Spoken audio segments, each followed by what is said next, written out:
Assalamualaikum warahmatullahi wabarakatuh. Di sini kami dari kelompok Fatmawati akan mempresentasikan hasil diskusi kelompok kami, yaitu materi tentang kausalitas peristiwa sejarah bagi kehidupan manusia. Sebelumnya juga di sini kami akan memperkenalkan diri terlebih dahulu. Saya sendiri Herina Salsabila sebagai moderator. Saya Muhammad Marani sebagai penyanyi satu. Saya Nadia Besi sebagai penyanyi 2. Dan saya Satu Jalasila sebagai penyanyi 3. Oke, langsung saja masuk ke materi yang pertama yang akan dibawakan oleh penyanyi 1. Kepada penyanyi 1 kami persilakan. Baiklah, di sini saya akan menjelaskan konsep kausalitas, bagian pengertian kausalitas, sebab akibat. Menurut Sartono Kartodirjo 1982, kausalitas merupakan hukum sebab akibat mengenai suatu peristiwa, keadaan, atau perkembangan. Konsep kausalitas sangat penting dalam sejarah.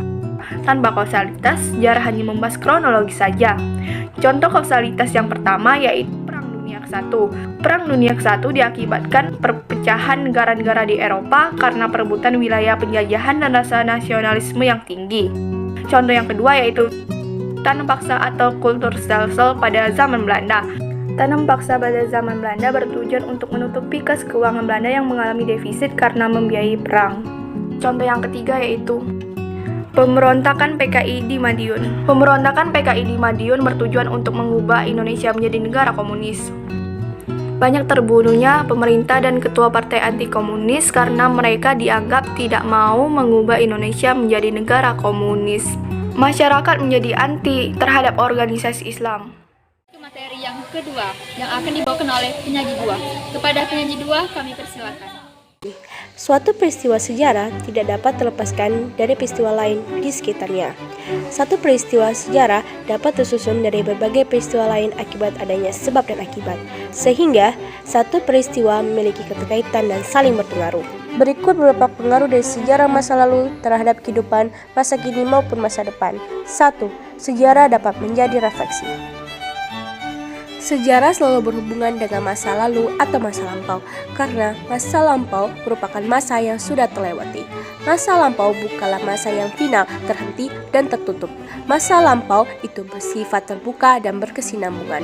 Dengan demikian, dalam sejarah, masa lampau dapat menjadi refleksi bagi kita dalam bertindak di kehidupan masa kini maupun kehidupan yang lebih baik di masa depan. Baiklah, itu saja penjelasan dari saya kembalikan kepada moderator. Untuk materi yang terakhir akan kami silakan saja kepada penyanyi 3. Kepada penyanyi 3 kami persilakan. Oke, di sini saya akan menjelaskan tentang sejarah sebagai batu loncatan. Sejarah selalu berbicara tentang 3 dimensi waktu, yaitu masa lampau, masa kini, dan masa depan. Sejarah dapat memberikan gambaran dan refleksi bagi suatu bangsa untuk melangkah maju dari kehidupan masa kini ke masa yang akan datang. Selanjutnya saya akan menjelaskan tentang sejarah menjadi pedoman berbangsa dan bernegara yang lebih baik. Kesadaran sejarah merupakan dimensi yang membuat persepsi waktu yang dimiliki manusia yang berbudaya. Kesadaran sejarah yang tercermin pada individu akan lebih bermanfaat jika bersifat kolektif.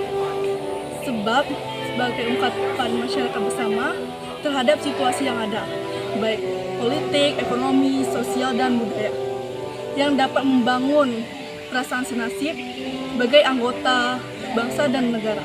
Sekian penjelasan dari saya, terima kasih. Saja presentasi dari kelompok kami. Maaf apabila banyak kekurangan dan salah kata. Kami akhiri. Wabillahi taufiq wal hidayah. Wassalamualaikum warahmatullahi wabarakatuh.